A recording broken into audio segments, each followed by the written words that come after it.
Madam ఏంటి ఊహించారా ఈ ఫలితాలు? మీరు ప్రచారం చేశారు, అనుకున్న దానికంటే ఎక్కువ మేట వస్తుంది, ఏం చెప్పదలుచుకున్నారు? నేను ప్రచారంలో తిరిగేటప్పుడు ప్రజల నాడి తెలుస్తుంది కదా, ప్రతి ఒక్కరు కూడా చెప్పడం జరిగిందండి. ఎందుకంటే నవీన్ యాదవ్ అనేవాడు 2 సార్లు పోటీ చేసినా కూడా ప్రజలకు ఎప్పుడు కూడా దూరంగా లేడు, ప్రజల మధ్యలోనే ఉన్నాడు. ఎప్పుడు మాకు ఏ సమస్య వచ్చినా కూడా వచ్చి తనే స్వయంగా ఆ, పరిష్కరించేవాడు, మాకు అందుబాటులో ఉండేవాడు. మంచి అబ్బాయి అని చెప్పి ప్రతి ఒక్కరు అన్నారు. ఏదైతే టీఆర్ఎస్ ప్రచారం చేస్తుందో అది ఏది కూడా కరెక్ట్ కాదు అని చెప్పి తన సొంత పైసలు ఖర్చు పెట్టుకొని కూడా సీమంతాలు అటువంటివి చేసేవాడు అని చెప్పి చాలామంది చెప్పారు. మాకు ఆ అబ్బాయే రావాలి. మళ్ళీ దాంతోపాటుగా గోపి గారు ఉన్నప్పుడు ఇన్ని సంవత్సరాలు ఉన్నా మాకు ఏం అభివృద్ధి జరగలేదు.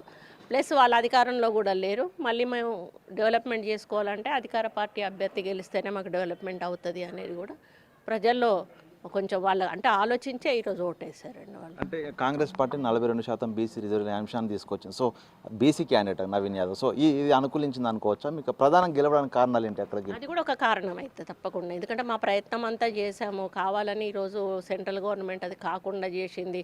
టీఆర్ఎస్ బీఆర్ఎస్ వాళ్ళు కోర్టుకు పోయి మరీ కొట్టేసే ఇచ్చేంటి పరిస్థితి వచ్చింది. ఆ వ్యతిరేకత కూడా బీసీల్లో ఉంది. ఎందుకు మమ్మల్ని ఎదగనిస్తలేరు, ఎందుకు వాళ్ళే ఎప్పుడు రాజ్యం వెళ్ళాలా, మా బీసీలు ఎందుకు రాజ్యం వెళ్ళకూడదు అనేటువంటి ఒక ఫీలింగ్ కూడా ప్రజల్లో వచ్చింది. అంటే బీఆర్ఎస్కు సిట్టింగ్ స్థానం అది, అక్కడ బీఆర్ఎస్ మాజీ మంత్రులు మాజీ అందరూ మోహరించారు. సో ఏంటి మరి చేరికలు వచ్చే అవకాశం ఉంది కదా, మళ్ళీ ఏం చేయబోతున్నారు? అది అదే మేము మాట్లాడేది కదండి, అది సీఎం లెవెల్లో అధిష్టాన వర్గం లెవెల్లో ఉంటుంది. మొత్తానికైతే మేము అనుకున్నట్టుగా ఆయన అనుకున్న దానికంటే ఎక్కువ మెజారిటీ.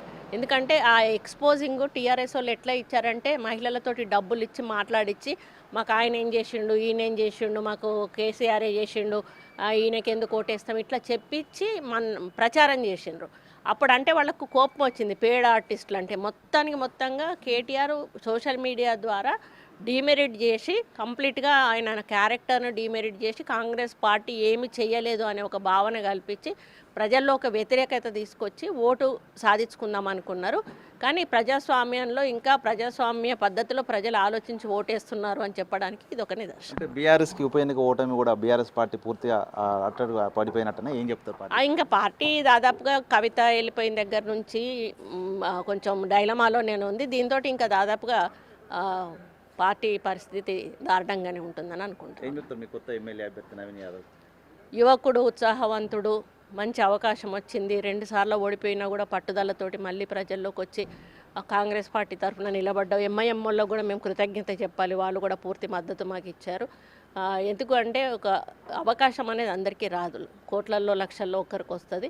వచ్చినప్పుడు మొదటిసారి కొంతమంది ఏం చేస్తారంటే ఫస్ట్ టైం ఎమ్మెల్యే అయిన వాళ్ళు కొంత అత్యుత్సాహంతో ఉంటారు. దానివల్ల నెక్స్ట్ టైం వాళ్ళకి ఎఫెక్ట్ పడుతుంది. అట్లా ఉండకుండా ఏదైతే గ్రౌండ్ లెవెల్లో ఇంతకుముందు ఉన్నావో అదే విధంగా నేను ఎమ్మెల్యేను అనేటువంటి ఆలోచన కాకుండా నేను ఇంతకుముందు ఏదైతే గెలిచి ఓడిపోయిన ఎమ్మెల్యేను వీళ్ళకి పనిచేశాను అనే పద్ధతిలో నువ్వు చేసినట్టయితే అధికార అహంకారం అనేది ఎప్పుడు కూడా ఉండకూడదండి. అప్పుడే మళ్ళీ మనల్ని ఆహ్వానిస్తారు. కాబట్టి ఆ విధంగా రాబోయే ఎలక్షన్లలో కూడా పదే గెలవాలని చెప్పి నేను కోరుకుంటాను. Okay, thank you madam. ఇది మొత్తానికి జూబ్లీ హిల్స్ ఉప ఎన్నికల లోపల ఫలితాలు తాము ముందే ఊహించాము. గల్లీలో తిరిగినప్పుడు నవీన్ యాదవ్ గెలుపు కోసం స్థానికులంతా కూడా ముక్త కంటుందని చెప్పారు. ప్రస్తుతం అవే ఫలితాలు వెలువడుతున్నాయి. ఇక ఈ ఉప ఎన్నిక ఓటమితో బీఆర్ఎస్ పార్టీ పూర్తిగా డౌన్ఫాల్ అయినట్లే అని చెప్తున్నారు. ఇక అభ్యర్థి నవీన్ యాదవ్ ఎమ్మెల్యేగా తాను ఎక్కడి నుంచి వచ్చారో అవన్నీ గుర్తుంచుకోవాలి, ఒక సేవకుడిగా పనిచేయాలంటూ కూడా మంత్రి కొండా సురేఖ చెప్తున్న పరిస్థితి. వీడియో జర్నలిస్ట్ సంతోష్తో వేణు బిగ్ టీవీ, హన్మకొండ.